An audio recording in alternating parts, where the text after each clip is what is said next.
오늘은 개혁주의와 세대주의로 본 요한계시록 강해 36번째 말씀을 증거하겠습니다. 붉은 말을 탄 자는 박해인가 전쟁인가, 이런 제목이 되겠습니다. 오늘 우리가 두 번째 말을 타고 나오는 자, 즉 붉은 말을 탄 자가 교회를 박해하는 것인가, 아니면은 세계적인 참혹한 전쟁을 말하는 것인가, 이 두 가지 중에 하나를 우리가 생각해 보려고 합니다. 먼저 본문 말씀을 제가 전체를 한번 좀 읽겠습니다. 요한계시록 6장 1절에서 8절, 4명의 말탄 자에 관한 말씀입니다. 내가 봄에 어린 양이 7인 중에 하나를 떼시는데, 그때 내가 들으니 네 생물 중에 하나가 우레소리같이 말하되 오라 하기로, 이에 내가 보니 흰 말이 있는데 그 탄 자가 활을 가졌고 면류관을 받고 나아가서 이기고 또 이기려고 하더라. 둘째 인을 뜨실 때 내가 들으니 둘째 생물이 말하되 오라 하니, 이에 다른 붉은 말이 나오더라. 그 탄 자가 허락을 받아 땅에서 화평을 제하여 버리며 서로 죽이게 하고 또 큰 칼을 받았더라. 셋째 인을 떼실 때 내가 들으니 셋째 생물이 말하되 오라 하기로, 내가 보니 검은 말이 나오는데 그 탄 자가 손에 저울을 가졌더라. 내가 네 생물 사이로부터 나는 듯한 음성을 들으니 이르되 한 데나리온에 밀 한 배요 한 데나리온에 보리석 배로다. 또 감람류와 포도주는 해치지 말라 하더라. 넷째 인을 떼실 때 내가 넷째 생물의 음성을 들으니 말하되 오라 하기로, 내가 봄에 청황색 말이 나오는데 그 탄 자의 이름은 사망이니 음부가 그 뒤를 따르더라. 그들이 땅 4분의 1의 권세를 얻어 검과 흉년과 사망과 땅의 짐승들로서 죽이더라. 이렇게 말씀을 하고 있습니다. 자, 여기 4명의 말탄자에 대해서 지난번에 제가 말씀을 드렸습니다. 개혁주의에서 또 세대주의에서 이 4명의 말탄자를 어떻게 보고 있는가. 먼저 우리가 맨 처음에 나타나는 백마를 탄 자, 흰 말을 타고 나오는 멸관을 받고 또한 활을 가지고 그렇게 지금 나와서 이기고 또 이기는 바로 그 흰 말을 탄 자는 누군가? 개혁주의에서는 그분은 바로 예수 그리스도라, 그렇게 말을 합니다. 세대주의에서는 정반대로 아니 적 그리스도라, 이렇게 말을 합니다. 개혁주의에서는 이 요한계시록의 이 말씀, 여기 4명의 말탄자를 포함한 요한계시록 전부의 말씀은 바로 현재 우리 교회 시대를 위해서 주신 하나님의 말씀이다. 이 말씀을 통해 우리는 큰 위로를 받는 그 말씀이다. 그런데 세대주의에서는 아니, 이것은 미래에 앞으로 찾아오게 될 미증유의 아주 미래에 관한 그런 비밀의 계시의 말씀이다, 이렇게 예언의 말씀이다, 이렇게 본다고 하는 것입니다. 개혁주의에서는 아니 현재 교회를 박해하는 것을 보여주고 있다. 그렇지만 세대주의에서는 아니 세상에 주는, 하나님이 주시는 큰 환난을 여기에 예언적으로 말씀한 것이다. 개혁주의에서는 이런 교회의 박해가 왜 오는가, 그것은 교회를 거룩하게 하시려고 하는 하나님의 목적이다. 그러니까 우리가 시련을 받고 우리가 고통을 받고 우리가 또한 여러 가지 어려운 일을 당하게 될 때 왜 하나님께서 그런 걸 우리에게 허락하시는가? 우리를 거룩하게 만드시기 위해서 그렇게 하시는 것이다. 바로 그것입니다. 이것을 우리가 개인적으로 그리스도인 개인에게 적용할 수 있습니다. 하나님, 왜 이렇게 나에게 시련이 많습니까? 왜 이렇게 많은 고통을 주십니까? 그 목적은 하나님께서 우리를 그 모든 일을 통해서 정화시키고 그 용광로에서 순금을 뽑아내듯이 그렇게 만드시는 목적이 있는데, 바로 개혁주의는 요한계시록에 말씀하고 있는 여러 가지 무서운 환난과 시련과 어려움과 이 모든 것들은 교회를 박해하는 그런 그 움직임들이고, 또한 그것은 교회의 정화를 위해 주는 것이기 때문에 결국은 교회는 이긴다. 왜? 거룩해지고 주님과 함께 있게 되고 이기시는 주님이 있으니까 교회는 반드시 이긴다고 그렇게 개혁주의는 설교합니다. 그런데 세대주의는 어떻게 이야기를 합니까? 이것은 세상의 심판을 말한다, 이렇게 말을 합니다. 4명의 말탄자는 이때 일어나는 모든 일들은 세상에 일어나고 있는 큰 하나님이 부어주신 환난인데, 왜 하나님이 그런 이런 어려운 시련과 환난을 부으시는가? 그것은 이 세상에 대한 심판이다. 완전히 양쪽으로 나뉘는 걸 볼 수 있습니다. 한쪽은 교회에 대한 이야기다. 한쪽은 세상에 대한 심판의 이야기가 요한계시록에 담겨 있다 그렇게 본다고 하는 것입니다. 그럼 오늘 두 번째 말 탄 자, 붉은 말을 탄 자가 누구인가 하는 것입니다. 이건 벌써 몇백 년 전에 어떤 화가가 이렇게 그려놓은 것입니다. 그래서 이제 이게 퍼블릭 도메인이 돼서 우리가 이제 이런 것들을 다 이렇게 퍼와서 쓸 수가 있습니다. 누가 했는지 하여튼 그 그림을 그렇게 그려놓은 것입니다. 제가 그렸다면 저기 벌거벗은 모습보다는 갑옷 같은 걸 좀 입었으면 더 좋았다 하는 생각이 제가 드는데요. 저 붉은 말을 탄 자가 누구인가 하는 것입니다. 이 흰 말을 탄 흰 말 막 따라 나오는 말이 무슨 말이죠? 붉은 말입니다. 그 다음 말은 검정색 말입니다. 그 다음 말은 그리니시 아주 창백한 그런 모습의 색깔의 말입니다. 자, 이 붉은 말 탄 자가 누군가? 자, 이 말씀 다시 보면은 요한계시록 6장 3절입니다. 둘째 인을 떼실 때 내가 들으니 둘째 생물이 말하되 오라 하니, 이에 다른 붉은 말이 나오더라. 그 탄 자가 허락을 받아, 잘 보십시오. 탄 자가 허락을 받아서, 누구의? 하나님의 허락을 받아서 땅에서 화평을 제하여 버리며, 이 붉은 말 탄 자가 나타나니까 땅의 평화가 사라졌습니다. 서로 죽이게 하고 또 큰 칼을 받았더라. 살육의 그 역사가 시작이 되는 걸 볼 수가 있습니다. 이 붉은 말을 탄 자가 누군가? 개혁주의의 관점에서 볼 때는 이 백말을 탄 자는 예수님이신데, 그 다음에 따라 나오는 이 말이 그러니까 무엇이 되는가? 교회를 박해하는 그런 세력을 말하고 있다. 그렇게 본다고 하는 것입니다. 왜 예수님을 따라오는 그 다음의 말이 교회를 박해하는 그런 그 말이 그 순서로 나오게 됐는가? 여러분이 이제 개혁주의의 성경을 해석하는 걸 보시면 이해가 가능하십니다. 자, 여기에 지금 오른쪽에 사진에 윌리엄 핸드릭슨 박사님, 지금은 고인이 되셨습니다마는 세계적인 신약 학자입니다. 어떻게 이 성경, 이 요한계시록이 쉬운 책입니까? 성경에? 어렵죠? 어렵기 때문에 이단들도 여기 많이 기생을 하는 것입니다. 여기서 많이 거짓말을 할 수가 있거든요. 사기를 칠 수가 있거든요. 한국의 이단들은 다 요한계시록 가지고 일어난 이단들입니다. 그러니까 여러분이 요한계시록을 잘 아실 필요가 있습니다. 아셔야 아는 게 힘이라고 하는 게 바로 여기 들어가는 것입니다. 왜 한국교회가 그렇게 무차별 당하는가? 요한계시록을 알고 있으면 어떻게 그렇게 쉽게 당할 수가 있겠어요? 그렇죠? 물론 속이는 걸 기가 막히게 속이니까 넘어가긴 하는데, 그래도 우리가 진리의 말씀으로 무장해 있으면 그렇게 호락호락 당하지는 않습니다. 여러분, 진리의 말씀으로 무장하는 것, 우리가 하나님께서 주신 하나님의 전신갑주를 우리가 성경에서 보게 되는데, 거기에 보게 되면 검이 있죠. 성령의 검입니다. 거기에 지금 말씀한 로마 군병들이 갖춘 그런 그 여러 가지 이 군장들을 말하고 있는데, 거기에 이 검은 성령의 검, 하나님의 말씀으로 우리가 충만해야 됩니다. 자, 다시 그 주제로 우리가 돌아갑니다.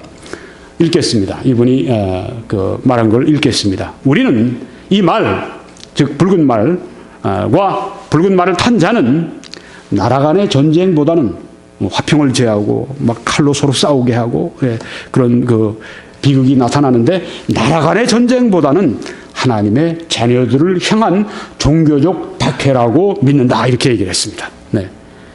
지금 여기서 칼을 들고 이제 화평을 제하고 이제 막 전쟁으로 사람들이 죽고 피가 흘리고 이런 모든 일들이 뭐 어떤 전쟁하는 것이 아니라 이건 하나님의 자녀들을 향한 종교적 박해를 여기 지금 말하고 있다.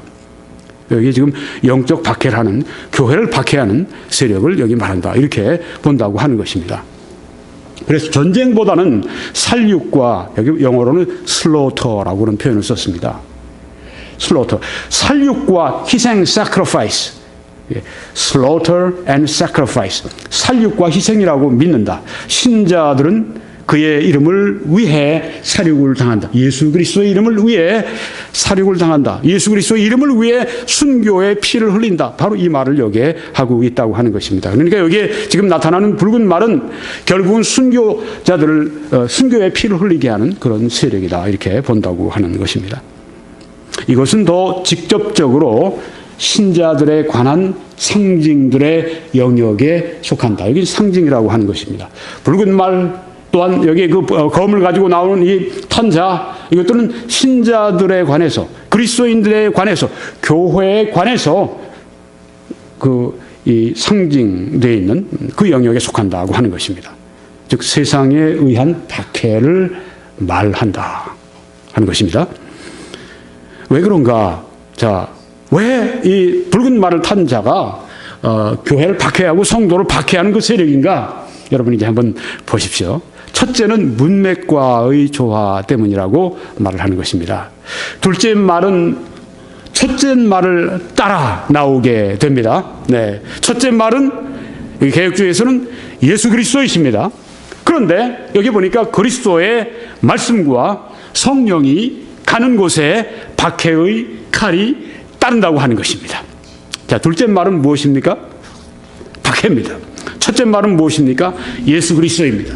예수 그리스도의 말씀과 성령이 가는 곳에 박해의 칼이 따라간다고 하는 것입니다. 이 순서라고 하는 것. 문맥과의 조화. 네. 그래서 먼저 예수 그리스도가 먼저 흰 말을 탄 자가 간 다음에 붉은 말을 탄 자가 따라가는데 바로 그 문맥과의 조화로 볼 때 그렇다고 하는 것입니다. 병행구절을 볼 때 또 그렇습니다. 병행구절이 마태복음 10장 34절에 있는 말씀과 병행구절인데 그것에 의해서 우리가 보면 그렇게 확증할 수 있다.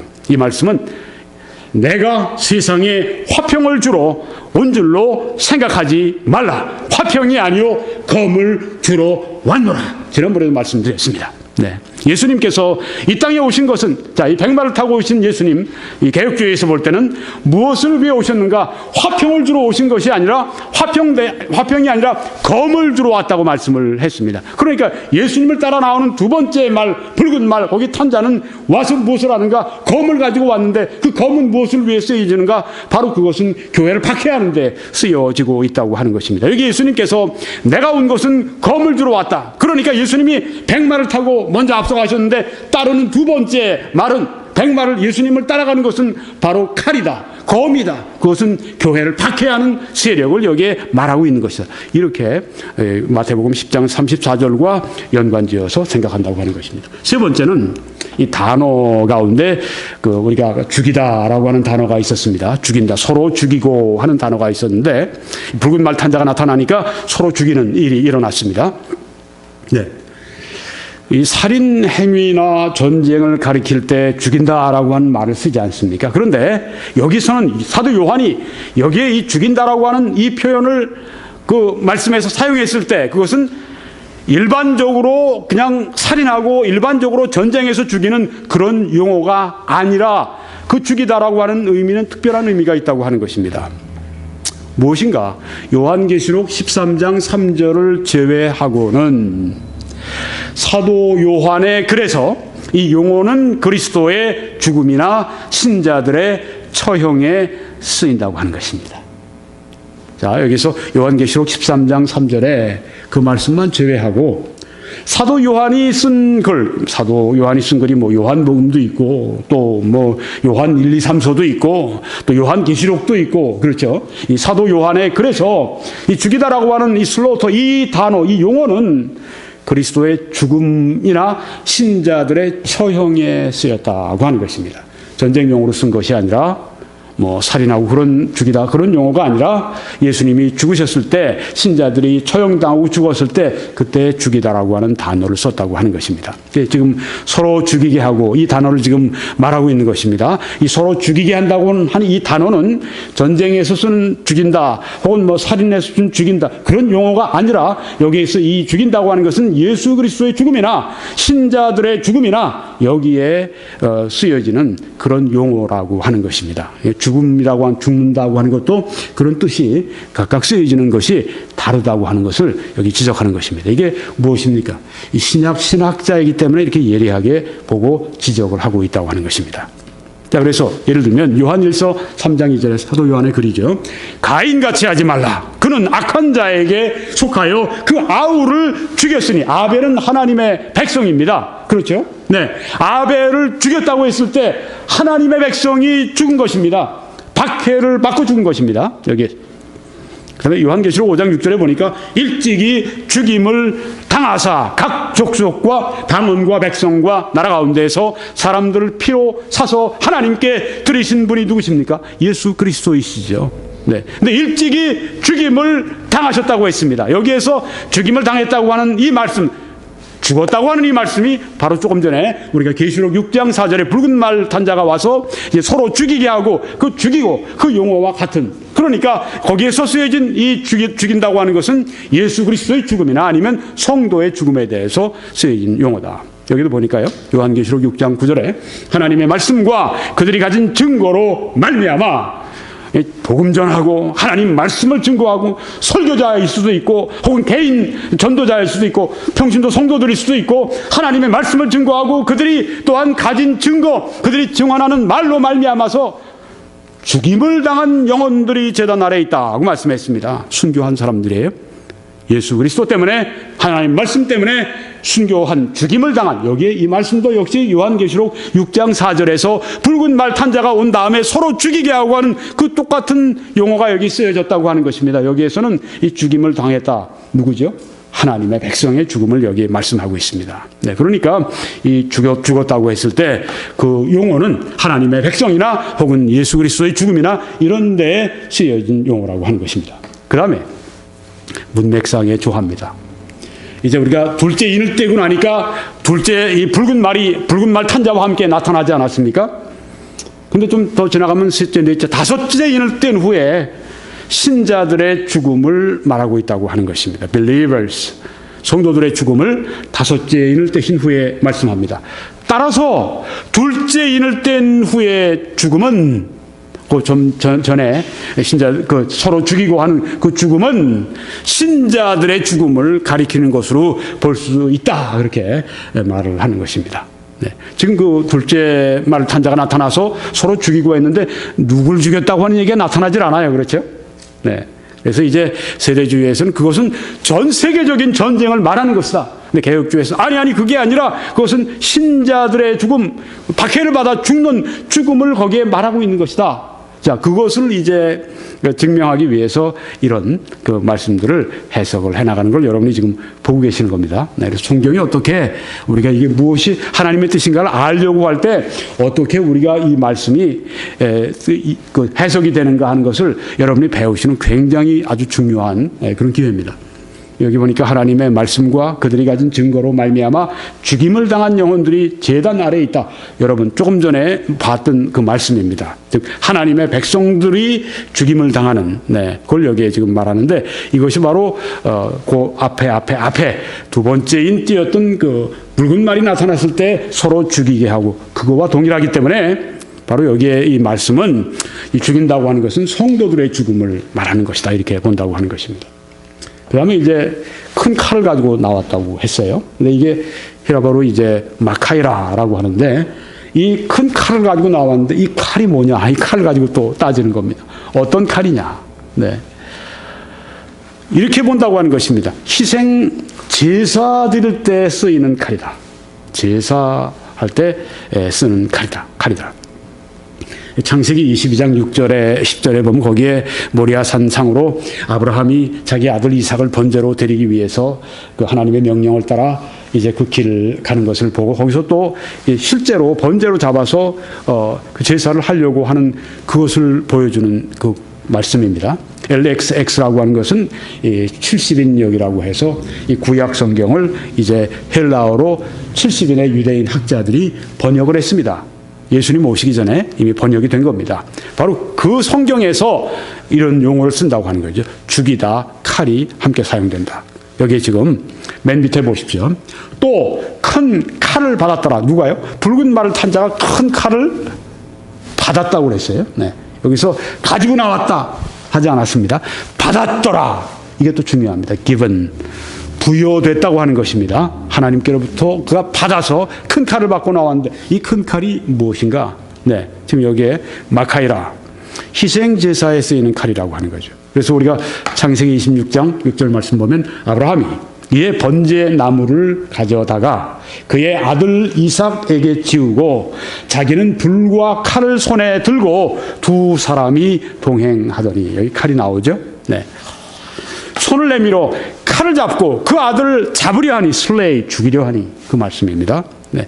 그러니까 칼과 제사 지낼 때 그 칼과 여기 죽인다고 하는 것이 같이 나타나고 있다고 하는 것입니다. 그래서 여기에 지금 칼이 무엇을 말하는가? 제사와 희생에 쓰여지는 것이다. 전쟁용으로 쓰이는 것이 아니다. 이렇게 말하는 것입니다. 네. 그렇기 때문에 그 그리스도인들이 순교를 당하는 것은 어떤 의미에서 하나님께 바쳐지는 것입니다. 그래서 거기에 그 칼, 가지고 나온 그 칼도 바로 제사에 쓰이는 칼이기 때문에 그들이 그 칼에 맞아 죽는다고 하는 것은 여기에 지금 그 칼에 맞아서 이 이삭이 아버지의 칼에 맞아서 죽었다고 할 것 같으면 어떻게 되죠? 하나님께 바쳐진 것이죠. 마찬가지로 그 붉은 말을 탄 자가 가지고 나온 그 마카이라라고 하는 그 큰 칼이라고 한 번역된 것인데 실제로는 그게 작은 단검이에요. 근데 큰 칼로 번역을 했어요. 하여튼 네. 큰 칼, 바로 그것은 제사용 칼이다. 즉 그 성도들이 박해를 받고 피를 흘리고 순교하고 죽음으로 말미암아 결국은 하나님께 제사가 드려진, 하나님께 바쳐진 바로 그것이다. 이렇게 그 칼을 가지고도 본다고 하는 것입니다. 하나만 더 보면 책의 목적과 조화가 된다고 하는 것입니다. 요한계시록의 목적은 무엇인가? 그것은 그리스도께서 성도들에게, 신자들에게 말씀하시는 것이 요한계시록의 목적이라고 하는 것입니다. 세대주의자들이 볼 때는 요한계시록이라고 하는 것은 하나님의 말세에 일어날 그 일들, 그러니까 우리가 지금 우리 시대가 아니라 우리 시대가 끝나고 교회의 이 지금 은혜의 교회의 시대가 마치고 그 다음에 아주 최종적인 그 마지막 시간을 위해서 쓰여진 그런 예언적인 말씀이다 보는데, 이 개혁주의에서는 요한계시록은 목적이 뭔가? 바로 그리스도께서 신자들에게 말씀하시는 것이다. 그래서 그 당시에 계시록을 받은 이 신자들은, 성도들은 죽음이 그들을 당면한 문제였다. 그때가 언제였습니까? 로마 제국 시대 그 치하에 있지 않았습니까? 많은 박해가 있었습니다. 그리스도인이 된다고 하는 것은 때로 목숨을 내거는 일이었었습니다. 그런 때였었습니다. 네, 그래서 바로 이런 그리스도인들이 박해를 받고 있다. 그리스도인들은 있지만 박해 가운데 결국은 주님과 함께 승리할 것이다. 이게 바로 요한계시록의 목적이다. 그러니까 둘째 말이 검을 가지고 나왔을 때 그 검은 무엇을 말하는가? 그리스도인들의 죽음, 그리스도인들의 박해에 대해서 거기에 말씀하는 것이다. 이렇게 본다고 하는 것입니다. 붉은 말과 탄 자가 없었던 세기는 없었다. 세기는 보통 100년을 말하지 않습니까? 네, 지금 우리가 1세기 이전에 20세기를 우리가 막 지났습니다. 한 세기, 붉은 말과 탄 자, 즉 교회를 박해하지 않는 그런 때는 없었다는 것입니다. 세상은 항상 교회를 박해한다. 그러니까 이 요한계시록은 이 개혁주의자들에게 있어서는 생생한 현재고 생생한 현실이라고 하는 것입니다. 이 그리스도는 항상 뭘 가지고 오시는가? 검을 가지고 오신다고 하는 겁니다.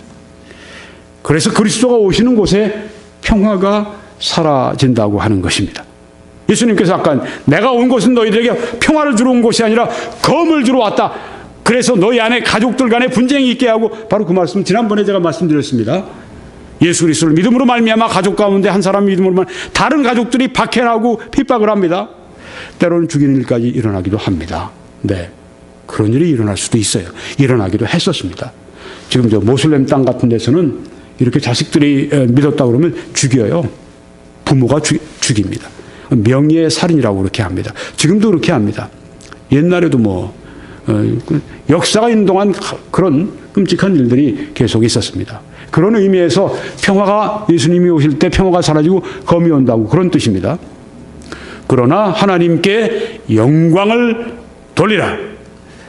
제사 칼 혹은 단검이 이 말탄 자에게 주어진다. 영어로는 given이라고 했습니다. 여기 말탄 자가 큰 검을 받았다라고 우리는 표현을 했지만 영어 성경은 it was given 그렇게 얘기했습니다. 주어졌다고 하는 것입니다. 하나님께서 교회가 박해받는 것을 허용하셨다고 하는 것입니다. 여러분 그 욥이 얼마나 많은 고난을 받았습니까? 말로 다 할 수 없는 고난을 받았습니다. 재산을 다 잊어버리고 자녀를 다 잊어버리고 건강 다 잊어버리고 그런 가운데서 그가 그런 고난을 당할 때 왜 당하는지 몰랐어요. 그런데 그 배후를 가보면 무슨 일이 있었습니까? 사탄이 와서 하나님께 송사를 하지 않습니까? 그렇게 해서 일어난 일입니다. 하나님께서 목숨만은 내가 너에게 주지 않는다. 목숨은 건드리지 마라. 다른 건 해도 좋다. 그래서 욥이 그 큰 시련과 고난을 당했던 것처럼 교회가 이 땅에서 박해를 받고 뭐 정치적인 박해든 혹은 그것이 어떤 뭐 다른 어떤 경제적인 어떤 박해든 혹은 뭐 어떤 박해든지 그 모든 것이 다 하나님이 허락하셔서 있다고 하는 것입니다. 즉 어린 양이 다스리신다. 여기에 칼을 주었다고 한 칼을 그에게 주었다. 그가 칼을 받았다 하는 것은 바로 하나님께서 허용하시고 또한 모든 이 역사를 하나님께서 통치하고 계신다. 어린 양이 예수 그리스도가 통치하고 계시다. 이것을 보여준다고 하는 것입니다. 네, 큰 칼을 받았더라. 자, 그러면 이제 개혁주의에 대한 말씀을 마치고 세대주의의 관점을 말씀을 드리겠습니다. 세대주의는 백마를 탄 자는 누구로 봤습니까? 그리스도가 아니라 적그리스도로 보았습니다. 이 점에 대해서는 제가 지난주에 말씀드렸기 때문에 이제 우리 붉은 말을 탄 자를 보면 세대주의는 어떻게 보는가? 참혹한 전쟁입니다. 조금 전에 개혁주의는 붉은 말을 탄 자는 교회를 박해하는 세력인데 이 세대주의자들의 관점에서는 붉은 말을 탄 자는 참혹한 전쟁, 아주 세계적인 전쟁, 유례를 알 수 없는 그런 전쟁이 시작되는 그걸 말하고 있다. 여기 세계적인 강해 설교가인 또 성경학자인 존 메가더 목사님이 요한계시록 이분은 이제 세대주의자입니다. 이분의 해석을 좀 말씀드리겠습니다. 7인이 있습니다. 7인을 떼었다고 했는데, 네. 첫째 인, 둘째 인, 7인은 우리가 지금 보고 있습니다. 오늘 우리가 4명의 말탄자, 그건 4인이 띄어지고 난 다음에 나타나는 것이죠. 네. 그 다음에 이제 또 5째 인, 6째 인, 7째 인 이제 나오게 되는데 이 첫 번째에서 7째 인, 이 전부 하나, 둘, 셋, 넷, 다섯에서 7 이 인은 뭘 말하는가? 7년 환란기의 전 기간을 말한다. 7년 내내 이 7인은 바로 7년 환란기의 전 기간을 포함한다. 이렇게 보는 것입니다. 이게 세대주의자들의 해석입니다. 그래서 첫 번째 인에서부터 넷째 인까지 그 기간은 이 7년 환란기의 전 3년 반에 해당한다. 그리고 5번째 인, 그것은 전 3년 반과 후 3년 반, 그러니까 전 3년 반의 끝부분과 후 3년 반의 첫 부분, 이게 바로 5번째 인 띄어지는 바로 그 부분의 말씀의 시기인 것이다. 그리고 6번째 인, 7번째 인 어디에 속하는가? 그것은 후 3년 반에 속한다. 이렇게 본다고 하는 것입니다. 여러분이 지금 앞에 있는 도표를 다시 보십니다. 네, 지금 왼쪽에 십자가를 여러분이 보십니다. 옆에 이제 교회 시대가 지금 우리가 사는 시대입니다. 그러고 나서 하늘로 이제 올라가는 그 화살표를 보십니다. 그것은 성도들이 휴거하는 것을 지금 보여주는 것입니다. 이건 지금 전환란 전천년설 세대주의의 전환란 전천년설의 이 가르침, 이걸 제가 이제 도표화해서 보여드리는 것입니다. 네, 교회의 시대의 마지막에 그리고 7년 환란 시작되기 전에 교회는 휴거가 된다. 네, 그래서 지금 1번이라고 되어 있는데 거기에 위에 쓰여져 있죠. 네, 이것은 첫 번째 부활을 말하는데 이것은 그 당시에 교회 모든 성도들의 부활을 거기에 지금 말하는 것이다 하는 것입니다. 그 다음에 7년 환란이 있습니다. 7년 환란이 끝나고 난 다음에는 화살표가 하늘에서 아래로 내려오는 것을 여러분이 보십니다. 이것은 무엇입니까? 예수님께서 지상에 재림하시게 될 때 성도들이 함께 수행해서 오게 되는 것입니다. 이때 부활이 또 일어나죠. 그 당시에 있던 살아있는 신자들이 거기에서 변화돼서 이제 올라가게 되는 것입니다.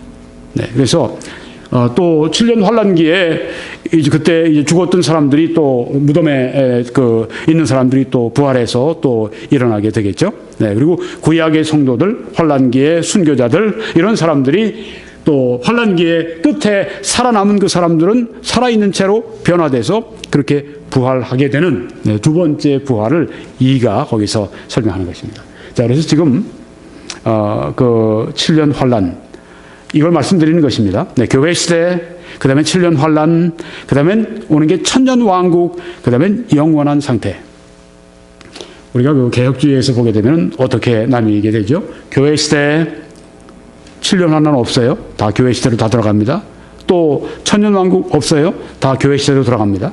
그러니까 교회 시대가 쭉 이어지다가 영원한 상태로 들어가는 것이 개혁주의인데 이 세대주의에서는 교회 시대 7년 환란, 천년 왕국 이게 스스로 나뉘어지게 되는 것이죠. 7년 환란 지금 여기를 말씀드리고 있는 것입니다. 그래서 첫 번째 인, 자 7째 인은 다 그 좀 전에 말씀드린 7년 환란에 다 들어가는데 첫째 인은 무엇인가? 이건 짧고 거짓된 평화를 보여주는데 이것은 마태복음 24장 4절과 5절의 병행 구절이 있다고 하는 것입니다. 나중에 좀 보여드리겠습니다. 둘째 인은 띄니까 무엇이나 지금 붉은 말이 튀어나오지 않았습니까? 그리고 검을 가지고 서로 죽게 하는 일이 일어나지 않습니까? 세계적인 전쟁, 참혹한 전쟁을 둘째 인이 둘째 그 붉은 말탄자가 보여주고 있다. 셋째 인은 무엇을 말하는가? 이제 검은색 말이 나오게 되는데 기근과 지진이 거기에 주어지게 된다. 그리고 넷째인 그 다음에 이제 청황색 말이 나오게 되는데요. 창백한 그 색깔의 말과 그 기수가 나타나게 되는데 넷째인을 띄니까 넷째인 그것은 지진과 전염병 등 자연적 재앙으로 죽는 것을 거기에서 보여주고 있다. 그 다음에 다섯째 인을 띄니까 순교자들이 거기에 나오는 것을 볼 수가 있고요. 여섯째 인을 띄니까 거기에 하늘이 총담같이 아주 검게 변하는 그런 재앙이 있는 것을 보고 일곱째 인을 떼니까 어떻게 됩니까? 최종적인 재앙이 다 나옵니다. 여러분 지난번에 말씀드렸습니다. 일곱 그 인 마지막에 인을 떼니까 무슨 일이 시작이 됐습니까? 인을 떼면서 동시에 시작이 되는 게 무엇인가 하면은 첫째 나팔이 불기 시작합니다. 그러고 나서 첫째 나팔, 둘째 나팔, 셋째 나팔, 넷째, 다섯째, 여섯째, 일곱째 나팔까지 그냥 갑니다. 그러니까 인의 일곱째 인을 띄니까 줄줄이 덩굴채 나온 게 뭐냐면 하나, 둘, 셋, 넷, 다섯, 여섯, 일곱 나팔의 심판이 따라 나옵니다. 그리고 일곱째 나팔이 심판을 부니까 그 다음에 나타나는 게 또 덩굴채 나오는 게 뭐냐면 대접의 심판이 하나, 둘, 셋, 넷, 다섯, 여섯, 일곱이 나오는 것입니다. 일곱 인이 있는데 일곱 번째 인은 결국은 띄니까 무엇이 줄줄이 나왔냐면은 일곱째 나팔 심판이 다 나왔는데 일곱째 나팔에서는 또 줄줄이 또 붙은 게 뭐냐면 일곱 재앙의 대접의 심판이 또 나옵니다. 그러니까 일곱째 인은 다 따라 나오는 겁니다. 그러니까 마지막까지 최종적인 재앙이 거기에서 오게 된다고 하는 것입니다. 일곱째 인은 이거는 7년 환란 시기를 다 말씀하고 있는 것이다. 근데 오늘 여러분이 하나만 제가 좀 여러분들이 좀 복잡하게 여러분이 하나만 복잡하게 해드릴게요. 굉장히 많지만 제가 하나만 더 말씀드리겠습니다. 대표적인 분이기 때문에 이분은 이제 월버드 박사님이신데 일곱 인은 7년 환란기에 후 3년만 포함한다 이렇게 봅니다. 네. 같은 세대주의자입니다. 같은 전환란 전천년설주의자입니다. 네, 조금 전에 메가더 박사님은 일곱 인은 7년 환란기 전부를 다 포함한다. 근데 이분은 요한계시록에는 7년 환란이라고 하는 말이 없다. 네. Great Tribulation, 큰 환란이라는 말씀이 있지만 요한계시록에는 7년 환란이라고 하는 말은 없다. 용어는 없다. 그리고 요한계시록에는 1260일 또한 42개월 3년 반을 말하고 있는 것이다. 그러니까 요한계시록에서 말씀하는 환란기는 후 3년 반을 주로 말씀하는 것이다. 이렇게 얘기를 하는 것입니다. 그리고 적어도 네 번째 인부터 확실히 후 3년 반을 말씀하고 있는 것이다. 그렇게 이야기했습니다. 약간 다르죠? 네. 7인의 심판은 7년 환란기 전부를 포함한다. 그렇게 이 메가더 박사는 보았는데, 여기 월버더 박사는 이 7인의 심판은 7년 환란기 전부가 아니라 후 3년 반을 포함하고 있다. 적어도 네 번째 인부터는 확실하게 후 3년 반이다. 이렇게 봅니다. 제가 이 월버더 박사 같은 분을 좋아하는 이유가 있어요. 이렇게 자기의 의견을 말할 때 좀 뭔가 이렇게 서로 의견이 나눌 수 있는 그런 데에서는 자기의 의견을 고집하지는 않습니다. 좋은 자세예요. 네. 뭔가 서로 다르게 볼 수 있다 하는 데서는 자기의 어떤 그 고집을 세우고 그렇게 하질 않아요. 이게 대학자의 풍모입니다. 네. 여기에 지금 이런 면, 지금 여러분이 보셨습니다. 다시 보시는데 7년 환란의 중간에 7년 환란을 나누면 3년 반, 3년 반 아닙니까? 전 3년 반, 후 3년 반. 네. 그런데 요한계시록에 지금 인의 심판이 요한계시록 6장부터 시작이 되지 않습니까? 18장까지. 근데 그것은 후 3년 반을 말씀하는 것이다.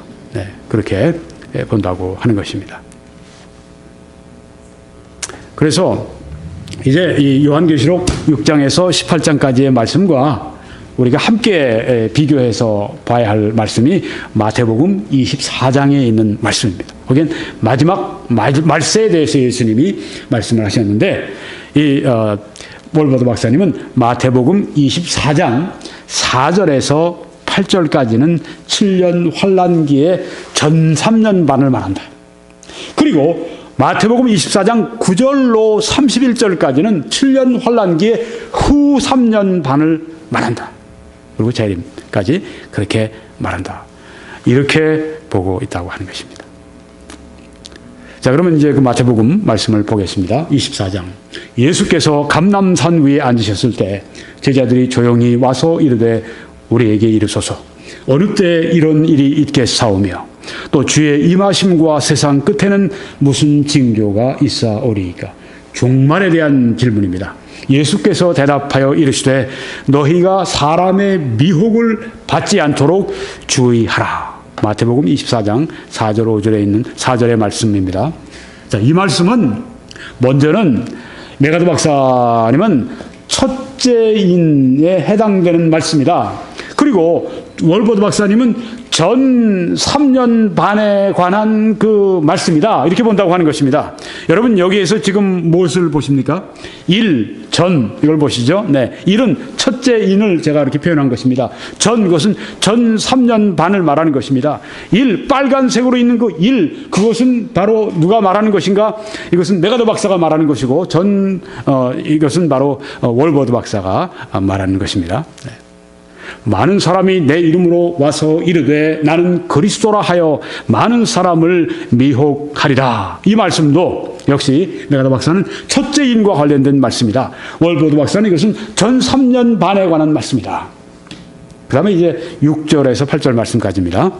난리와 난리 소문, wars and rumors of wars, 전쟁과 전쟁의 소문을 말합니다.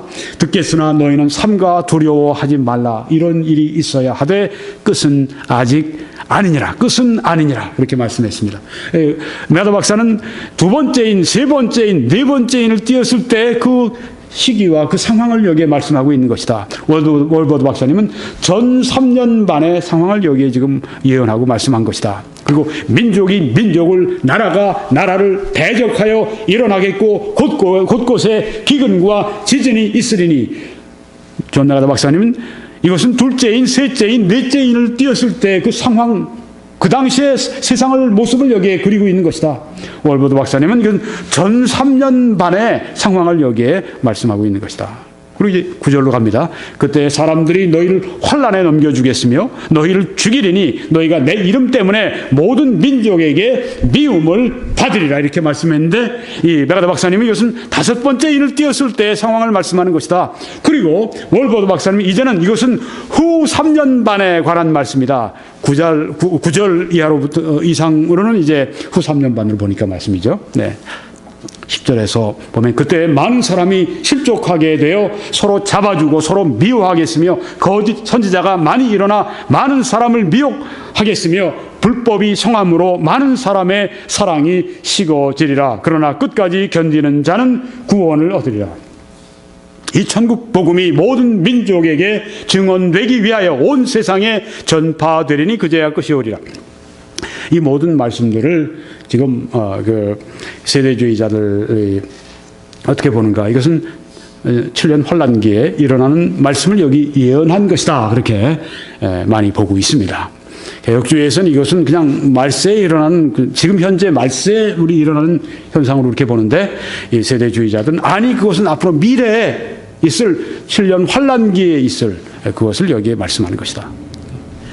29절에 보면 거짓 그리스도들과 거짓 선지자들이 일어나서 큰 표적과 기사를 보여 할 수만 있으면 택하신 자들도 미혹하리라. 이것은 메가더 박사는 6번째 인을 띄었을 때다. 또한 월버드 박사는 이것은 후 3년 반에 관한 말씀을 여기 하고 있는 것이다. 하나만 더 보면 37절에 노아의 때와 같이 인자의 임함도 그러하리라. 메가더 박사는 이것은 7번째 일을 띄었을 때의 상황을 말씀하는 것이다. 월버드 박사는 이것은 후 3년 반에 있을 일을 여기에 말씀하고 있는 것이다. 네, 그래서 메가더 박사님의 말을 하나 더 인용하겠습니다. 성경은 이 세상이 평화와 일치가 아닌 최후의 대재앙의 전쟁, 즉 아마겟돈 전투를 향해 가차없이 진행하고 있다는 것을 가르친다. 네. 인류가 벌일 최후의 대전쟁, 이 아마겟돈 전쟁. 그 절정의 대살육에 이를 때까지 세계는 점점 더 깊이 혼돈 및 죄악으로 떨어지며 상황은 지속적으로 더 악화될 것이다.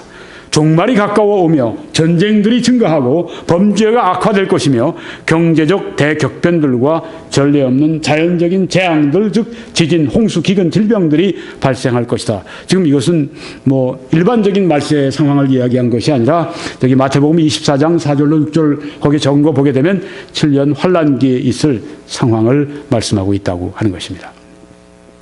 세대주의의 관점은 백마를 탄 자는 적 그리스도입니다. 세대주의의 관점에서 볼 때 이 적그리스도는 와서 무슨 일을 합니까?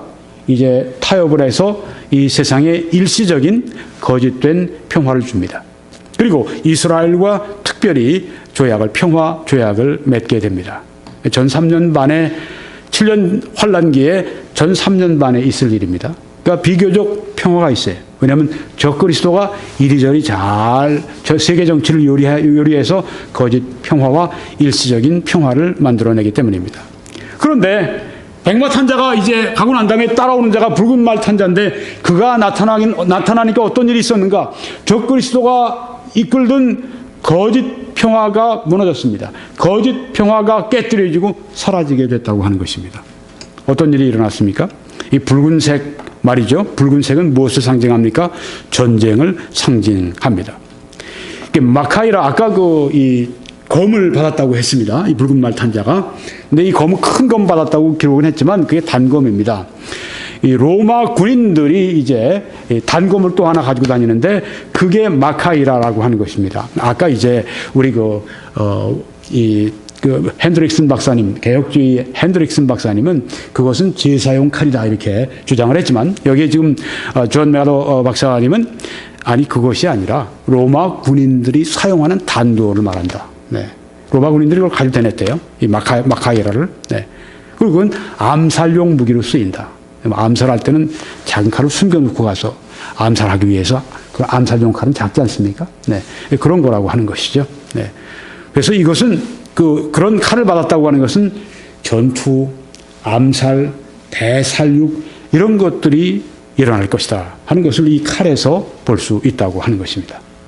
그래서 이 붉은 말 탄 자는 누군가 전쟁을, 아주 세계적인 전쟁을, 아주 처참한 전쟁을 말씀하고 있고 또한 끊임없는 전쟁을 말하는데, 아마겟돈 전투를 향해서 세계의 그 인류가 그 치를 마지막 아마겟돈 전투를 향해서 치닫는 처참한 전쟁의 연속이다 이렇게 본다고 하는 것입니다. 이제 결론 짓고 마치겠습니다. 간단하게 결론 짓겠습니다. 오늘 붉은 말을 탄 자는 누구인가에 대해서 말씀을 드렸습니다.